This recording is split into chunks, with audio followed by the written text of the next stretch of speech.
Sebelumnya perkenalkan, saya Gina Centrina dengan 3 NPM terakhir saya 076. Di sini saya akan mempresentasikan mengenai pengaruh kebijakan fiskal pada perekonomian. Sebelumnya, apa sih kebijakan fiskal itu? Kebijakan fiskal itu adalah kebijakan yang dilaksanakan oleh pemerintah untuk mengatur pengeluaran pemerintah dan juga pajak. Tujuannya untuk apa? Tujuannya adalah untuk memengaruhi perekonomian. Contohnya begini. Contohnya ketika perekonomian itu sedang mengalami resesi atau perekonomian sedang lesu, maka pemerintah itu akan melaksanakan kebijakan fiskal ekspansif. Tujuannya untuk apa? Tujuannya agar perekonomian itu semangat kembali gitu. Dengan cara apa? Dengan cara pemerintah itu menaikkan pengeluaran pemerintah, kemudian menurunkan pajak. Sebaliknya, ketika perekonomian itu sedang mengalami inflasi, maka pemerintah akan menurunkan pengeluaran pemerintah lalu menaikkan pajak agar inflasinya turun gitu. Jadi dari penaikan dan penurunan pajak ini itu ada istilah yang disebut kebijakan fiskal diskresioner yaitu mengacu pada perubahan dalam pajak atau belanja pemerintah yang sengaja dilakukan oleh dalam kebijakan pemerintah gitu.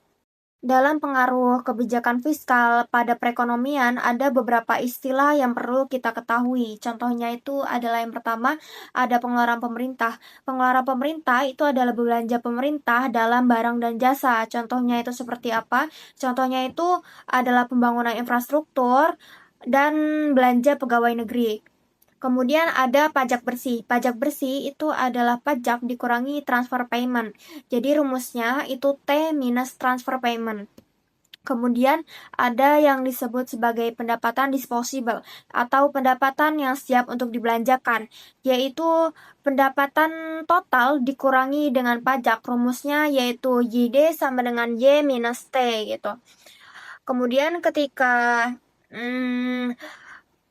pengeluaran pemerintah itu lebih besar daripada pajak, maka itu disebut dengan defisit anggaran. Kemudian ketika pengeluaran pemerintah kurang dari pajak itu disebut surplus, dan ketika pengeluaran pemerintah sama dengan pajak itu disebut dengan anggaran keseimbangan gitu. Kemudian ada pajak dalam fungsi konsumsi. Jadi fungsi konsumsi itu bergantung pada pendapatan disposable, bukan pendapatan total. Jadi rumusnya itu C sama dengan A plus B dikali Y minus T, bukan Y saja, tapi Y minus T. Atau dalam yang sebelumnya saya jelaskan itu merupakan pendapatan disposable gitu. Jadi A itu adalah konsumsi otonom atau autonomous consumption, yang B itu adalah marginal propensity to consume atau kecenderungan konsumsi marginal.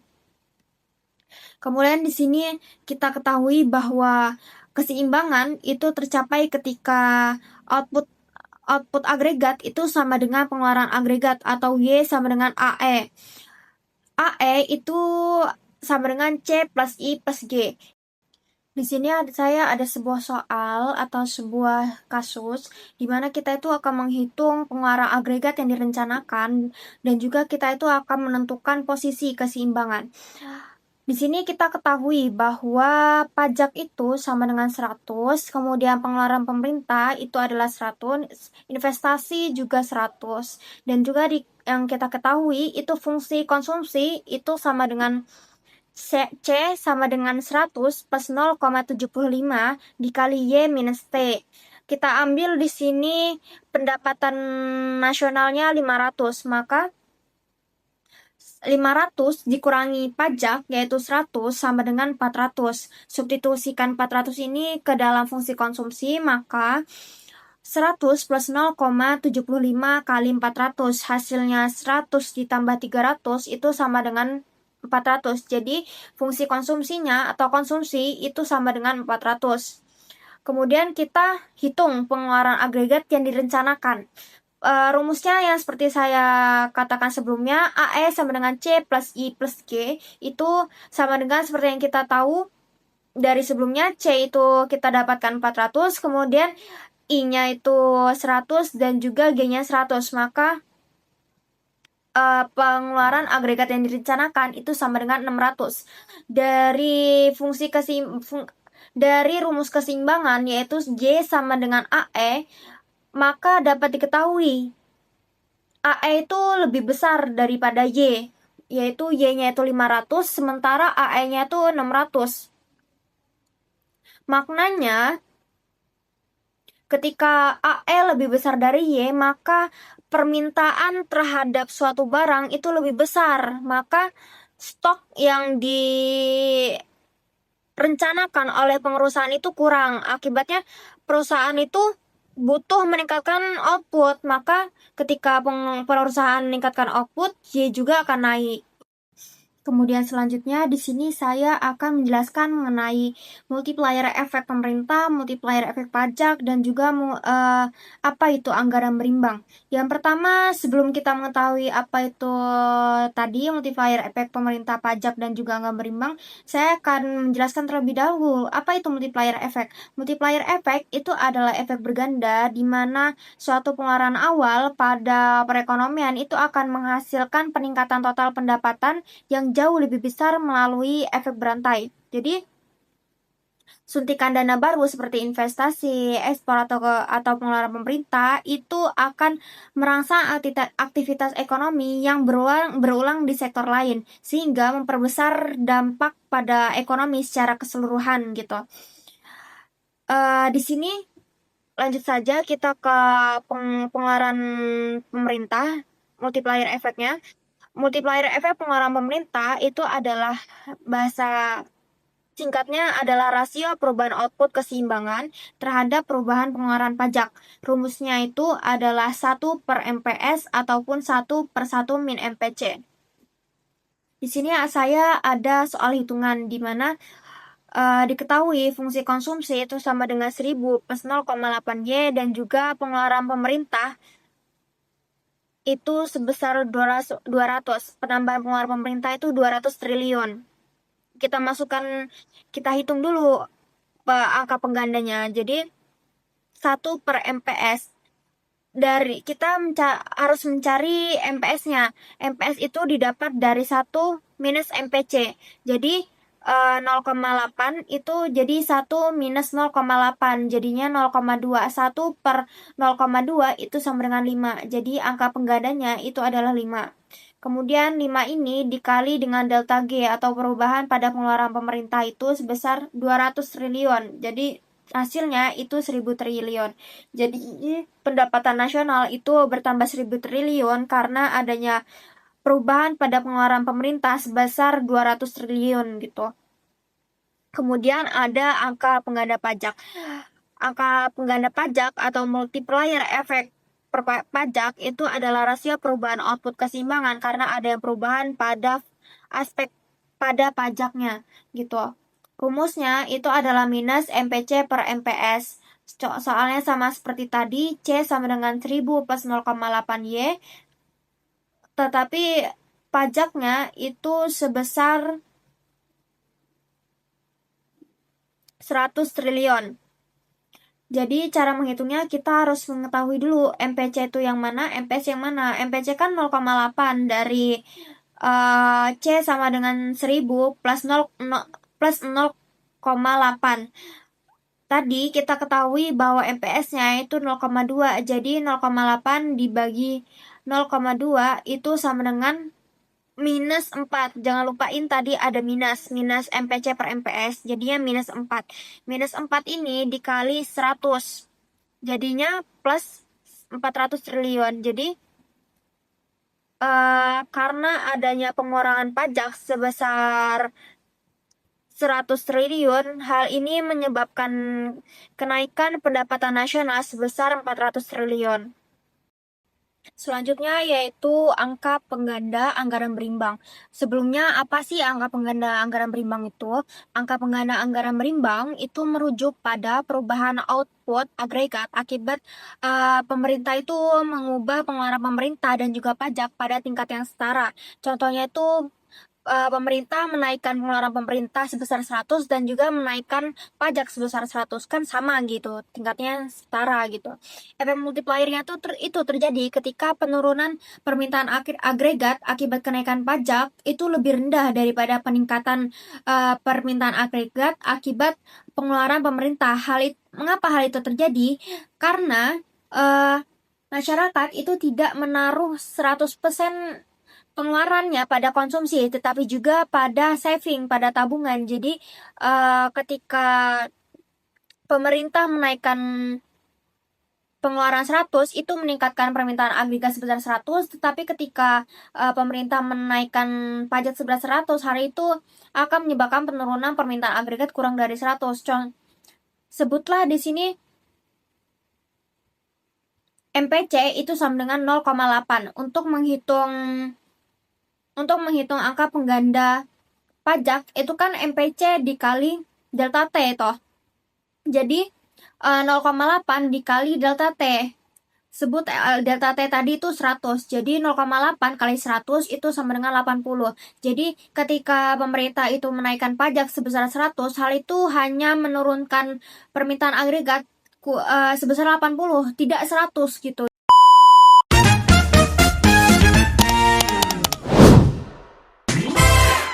Halo semuanya, perkenalkan nama saya Lulu Hoirunisa dengan NPM 2511031082.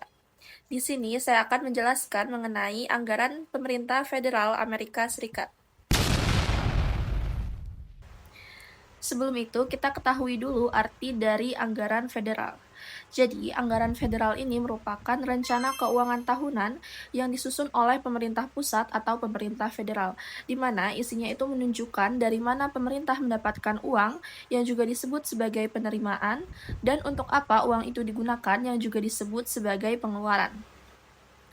Jadi dengan kata lain, anggaran ini adalah gambaran tentang bagaimana pemerintah mengatur keuangannya dalam satu tahun, mulai dari pemasukan hingga pengeluaran.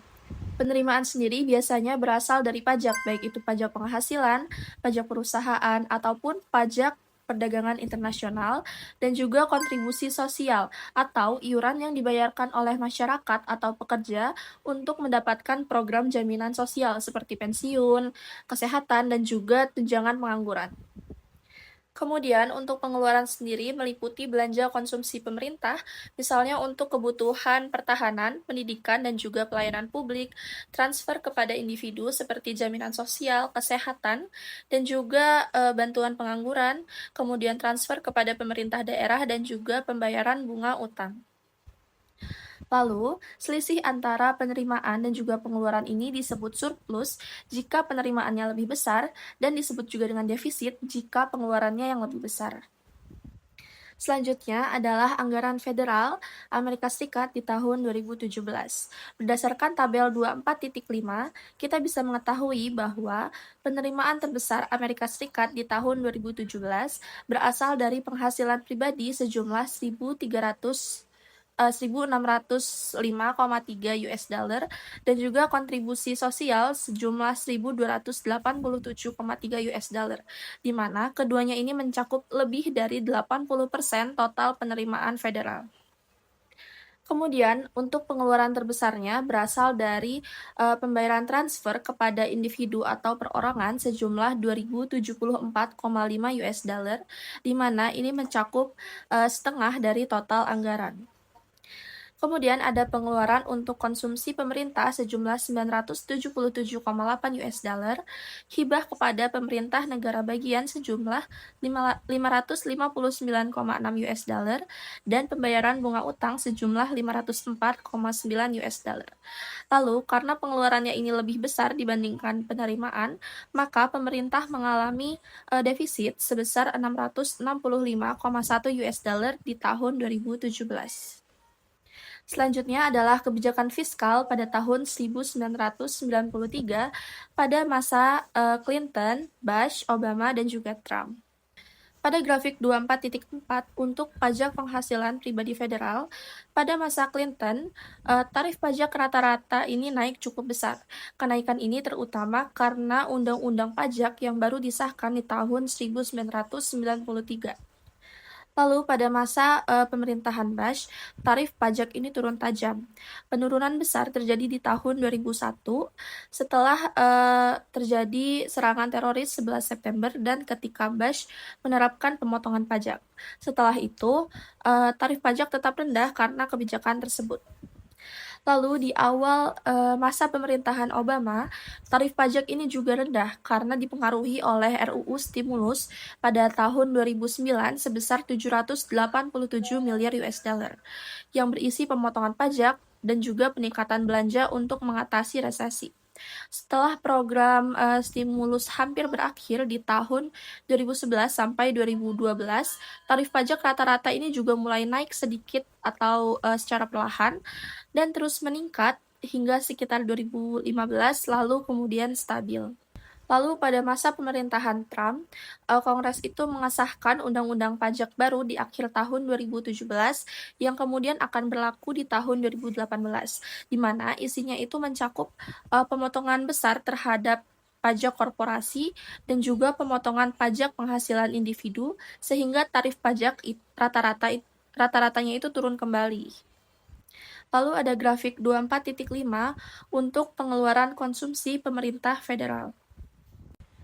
Jadi berdasarkan tabel 24.5 tadi, kita itu tahu kalau ada 3 komponen penting dalam belanja pemerintah federal, yaitu belanja konsumsi, pembayaran transfer ke perorangan, dan juga hibah ke pemerintah negara bagian atau lokal. Untuk belanja konsumsi sendiri itu meliputi pengeluaran barang atau jasa pemerintah yang mana termasuk ke dalam GDP. Sedangkan untuk transfer dan hibah itu tidak termasuk ke dalam GDP karena hanya berupa aliran dana. Berdasarkan grafik 24.5, kita tuh bisa mengetahui dua hal.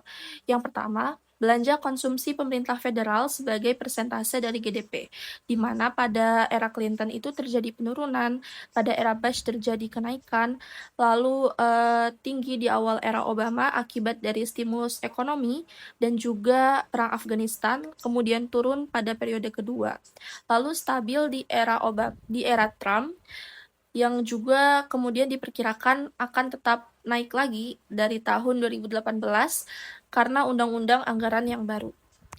Yang kedua adalah transfer dan hibah sebagai persentase GDP. Jadi, maksudnya itu transfer atau hibah itu datar atau turun sedikit di era Clinton, yang mana terjadi penurunannya ini karena reformasi kesejahteraan di tahun 1996 sampai tahun 2000, lalu naik di era Bush terutama di akhir masa jabatannya karena Medicare, dan juga tetap tinggi di era Obama yang mana akibat didorong oleh stimulus ekonomi, dan tetap tinggi hingga awal era Trump.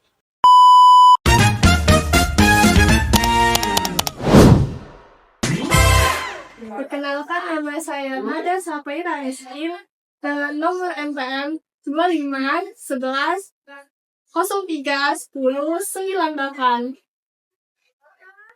Pernah dengar dengan yang namanya kebijakan fiskal? Iya, cari tahu. 2025, Indonesia mengalami pasang surut. Ada ekonomi lesu dan kadang juga lagi bagus. Menurut kalian, kenapa ya ekonomi kita itu bisa naik turun gitu? Kenapa? Ini ada kaitannya dengan masyarakat ekonomi kelas menengah ke bawah yang katanya itu terjepit. Di sini terjadi karena kenaikan biaya hidupnya itu tinggi. Lapangan pekerjaan yang dikit, gaji pas-pasan, dan apa-apa jadi serba susah. Nah, di sini peran pemerintah itu ngasih bantuan berupa apa? Kan pernah dengar nggak yang namanya subsidi? Atau kalian pernah mendapatkan subsidi? Hai. Pemerintah mengeluarkan begitu banyak dana untuk dibagiin ke masyarakat. Itu kan butuh anggaran ya. Nah, kalau anggarannya terus defisit, otomatis ekonominya lesu. Belum lagi, itu juga dipengaruhi oleh berbagai faktor. Nah, lalu bagaimana dengan yang ekonomi yang bagus? Di sini, kalau misalkan kita duitnya tuh banyak yang beredar, maka misal gajinya tuh dinaikin, dapat promosi, otomatis kita bakal ngebelanjain kan. Nah, pas ngebelanjainnya itu, kan itu tercipta keputaran uang. Disitulah permintaan itu bakal naik. Dan itu memicu yang namanya inflasi. Tahukah kalian, ternyata mekanisme ekonomi itu ada dua loh. Yang pertama, stabilisator otomatis, dan yang ini yaitu desalinisator. Kenapa ya namanya begitu? Ternyata yang stabilisator ini dia tanpa campur tangan pemerintah. Sedangkan yang destabilisator dia butuh pemerintah buat ekonominya gerak. Lalu, apa sih kaitannya? Ternyata, kalau ekonominya tuh naik, pendapatan kita otomatis naik juga kan? Dan ini berlaku untuk pajak. Menariknya, pajak ternyata ada jenisnya loh. Pajak persentase dan lump sum. Di pajak persentase, kita kalau punya gaji, itu bakal kena potong sesuai berapa persennya. Nah, gak enak kan? Tapi, kalau misalkan yang pajak lump sum, itu lebih flat aja, jadi disamaratain. Misal kalau dapat gaji berapa, itu ya dipotong sesuai nominal gitu. Kalaupun kita dapat promosi, ya pajaknya segitu. Nggak nambah, nggak kurang. Menurut kalian, bagusnya pajak yang mana ya? Kalau tadi ada yang namanya pajak persentase dan lump sum, maka sekarang ini kita ngebahas defisit. Defisit juga ada dua loh. Yang pertama, defisit struktural dan siklis. Kalau yang struktural, itu karena belanja negaranya itu lebih gede daripada pajaknya. Nah, itu yang ngebikin defisit kan. Lalu kalau yang siklis, itu terjadi karena siklus ekonomi. Jadi, sampai jumpa di bagian berikutnya. Selanjutnya, saya akan menyampaikan sebuah studi kasus yang saya ambil dari kompas.com yang berjudul Prabowo kucurkan 5 paket stimulus perekonomian senilai 24,44 triliun dari upah hingga diskon transportasi. Jadi, pemerintah itu meluncurkan 5 paket stimulus senilai 24,44 triliun untuk menjaga laju pertumbuhan ekonomi dan menjaga stabilitas perekonomian. Dari jumlah tersebut, sekitar 23,59 triliun itu diambil dari APBN, kemudian 0,85 triliun itu dari non-APBN. Contohnya dari kerjasama bersama sektor swasta lah gitu. Kelima paket stimulus tersebut meliputi pertama, diskon transportasi, kedua, diskon tarif tol, yang ketiga itu penebalan bantuan sosial dan bantuan pangan, yang keempat itu bantuan subsidi upah, yang kelima itu adalah perpanjangan diskon iuran jaminan kecelakaan kerja. Dan jadi dari pengucuran 24,44 triliun ini, tujuan dan harapannya yang pertama itu untuk menjaga momentum pertumbuhan ekonomi yang sempat tertekan akibat kondisi global. Yang kedua, itu pemerintah itu menargetkan agar pada kuartal 2 perekonomian Indonesia itu bisa mendekati 5%, sehingga angka kemiskinan itu bisa lebih ditekan lah gitu. Selanjutnya itu tadi saya sudah menjelaskan mengenai multiplier efek pemerintah. Jadi di sini saya akan menghitung multiplier efek pemerintah dari subsidi yang dikucurkan oleh Prabowo senilai 24,44 triliun ini. Apa dampaknya pada perekonomian Indonesia? Jadi, untuk menghitung multiplier efek yang dikucurkan oleh pemerintah, kita harus tahu rumusnya tadi yang sebelumnya saya katakan itu rumusnya 1/1 min MPC. Jadi, ada beberapa skenario yang dapat terjadi pada suatu perekonomian. Yang pertama itu relatif konservatif, itu maksudnya jadi konsumen ini tidak membelanjakan langsung untuk konsumsi sebanyak 50-nya. Jadi kurang dari 50, makanya konservatif dia nih. Kemudian setengahnya moderat, 50 untuk konsumsi, 50-nya untuk saving. Kemudian yang skenario yang ketiga itu optimis atau konsumsinya itu sangat tinggi, sekitar 0,80. Jadi yang pertama, itu skenario pertama, misal multiplier efeknya 1/1,0,40. Jadinya 1/60, multiplier efeknya itu 1,67. Kemudian perubahannya pada PDB 24,44 triliun dikali 1,67. Hasilnya atau gini, 24 dikali 44 kali 5,3. Hasilnya itu adalah